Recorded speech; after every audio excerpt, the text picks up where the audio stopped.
Justru gini, orang yang sudah terlepas dengan ilusi itu sifatnya kosong, netral,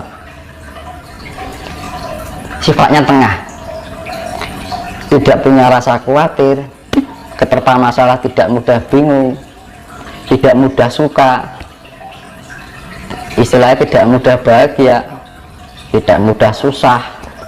Makanya dalam istilah Jawa dibilang ojo kagetan, ojo gununan, kan gitu. Sekarang lagi ada bencana gini aja, wah gimana ya gimana gitu kan. Banyak orang yang bertanya gitu kayak aku. Ya nggak apa-apa, alam itu hanya cuma berefleksi aja kan gitu kan. Kalau orang sudah mencapai tingkat mendekati netral, itu tidak mudah goncang. Walaupun ada bencana apapun, ya enggak, kita memaklumi sifatnya, karena alam ini memang sudah gak nyaman. Makanya dia melakukan refleksi untuk menyeimbangkan dirinya lagi, membuat kondisi alam bumi ini biar seimbang lagi, biar nyaman lagi, biar kemurniannya ada lagi. Sekarang baru ada ini heboh, ya, ada kejadian itu heboh, ya kan. Nah akhirnya apa, pikiran kita terombang-ambing, masih berpikir ini gimana, nanti gimana, ya.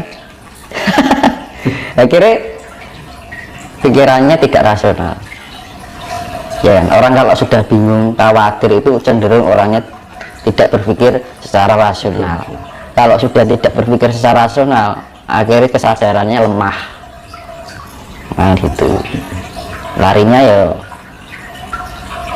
itu tadi, akhirnya apa, menyalahkan keadaan.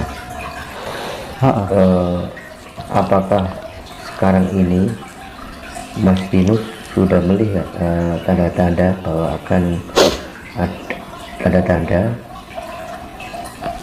yang bisa dilihat dengan kasat mata, yang nanti akan untuk menyongsong era kehidupan yang baru ini?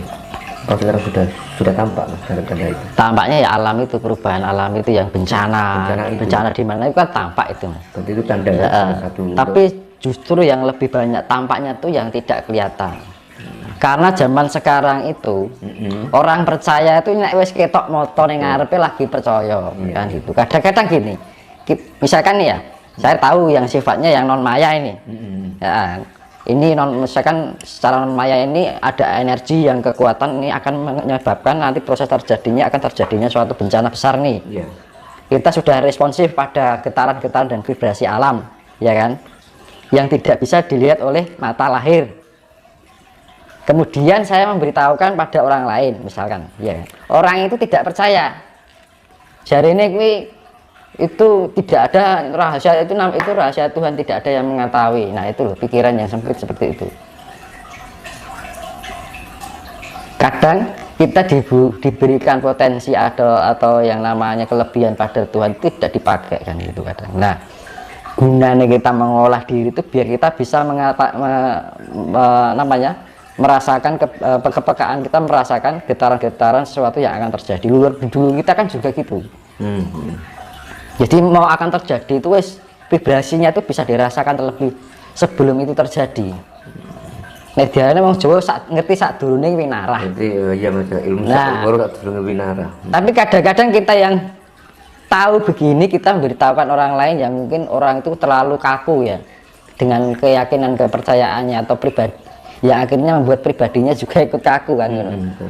Karena sudah ajarannya dia menerapkan ajaran yang kaku, pribadinya ikut-ikut kaku. Akhirnya sampai-sampai kita memberikan masukan aja, hal yang baik itu bisa menjadi pikiran yang negatif. Tidak istilahnya diambil sisi positifnya. Ini kalau saya terima juga baik kok, kan gitu. Kalau dijalani toh juga baik. Misalkan nggak terjadi juga akan bermanfaat, kan ngono. Nek zaman saiki tidak menggunakan frekuensi itu untuk merasakan getaran-getaran kan, getaran-getaran kan kita menggunakan frekuensi, ya kan. tingkat frekuensi itu yang namanya kepekaan indera kita kan menggunakan frekuensi itu tadi. Nah itu kita bisa merasakan itu. Tapi zaman sekarang wong nek rong ngerti ketok moto ki rong percaya lah, nek wis ketok moto lagi percaya ning percayane iki wis ora siap posisine kan gitu. Kondisi posisi sudah tidak siap ya toh. Aku gak percayane nek wis ngerti sudah tahu ada di depan mata, tapi kondisi di depan mata itu kita posisinya belum siap apa-apa. Coba bayangkan gimana itu terjadi kalau terjadi. Nah justru gunanya kita mengolah spiritual, mengolah intelektual itu biar kita bisa merasakan vibrasi alam semesta, karena kita bagian terkecil dari alam semesta itu juga. Nah kalau kita bisa memahami frekuensi dari vibrasi getaran vibrasi alam semesta ini, kita lebih bisa memahami sesuatu yang reflektivitas dari dalam diri kita agar bisa memahami kondisi alam semesta kan ngono. Tapi sekarang kan udah nggak dipakai budaya seperti itu kan ngono, hanya orang-orang tertentu tok kan. Dulu mayoritas seluruh kita begitu semua ya. Itu makanya zaman saya ini orang ketok moto gitu orang percaya kan gitu kan. Betul Gitu. Dan kita harus jalan satu-satunya itu tadi mas, kita lebih ada pendekatan dengan alam. Wis toh, ada apapun kalau kita sudah bisa mencapai tingkat kesadaran yang tinggi dan pencapaian namanya kedekatan alam yang bagus, wis toh aman gitu. Betul mas ya. Sekarang menurut kita dulu alam itu lebih menyelamatkan orang yang bisa selaras dengan dirinya. Iya, sekarang gini aja loh mas, kalau kita tarik sejarah leluhur kita zaman dahulu, karena seringnya bertemu bahkan menyatu dengan alam, kadang sakit aja kan nggak pernah. Iya. Sakit aja obatnya pakai daun. Ya, kan? Dulu nggak ada dokter, nggak ada rumah sakit. Itu kan bukti nyata bahwa pentingnya kita menyatu dengan alam. Nah, seperti itu ya mas. Nah itu kan ya dulu itu serba alami. Sekarang sudah diracuni dengan bahan kimia. Akhirnya apa? Kondisi fisik manusia zaman sekarang terkontaminasi oleh zat kimia yang akhirnya apa? Melemahkan sel-sel yang ada di dalam tubuh kita. Makanya orang-orang sekarang jangka waktu umurnya tidak ada yang panjang karena terkontaminasi oleh hal yang sifatnya kimia. Di samping itu karena pengaruh keadaan duniawi, ilusi-ilusi keduniawian ini yang akhirnya mempengaruhi pola pikir manusia. Akhirnya ingin berharap, ingin itu karena apa? Dunia ini sudah yang namanya diiming-imingi yang sifatnya hedonisme itu tadinya. Jadi mencari hal yang sifatnya kematerian itu untuk menghindari sifat-sifat yang menyakitkan itu nek kita ada di kondisi ekonomi rendah, akhirnya kita dihina orang, diri kita tidak mampu untuk ini itu akan kesulitan, akhirnya terciptalah hedonisme. Itu adalah yang namanya sistem yang dibuat oleh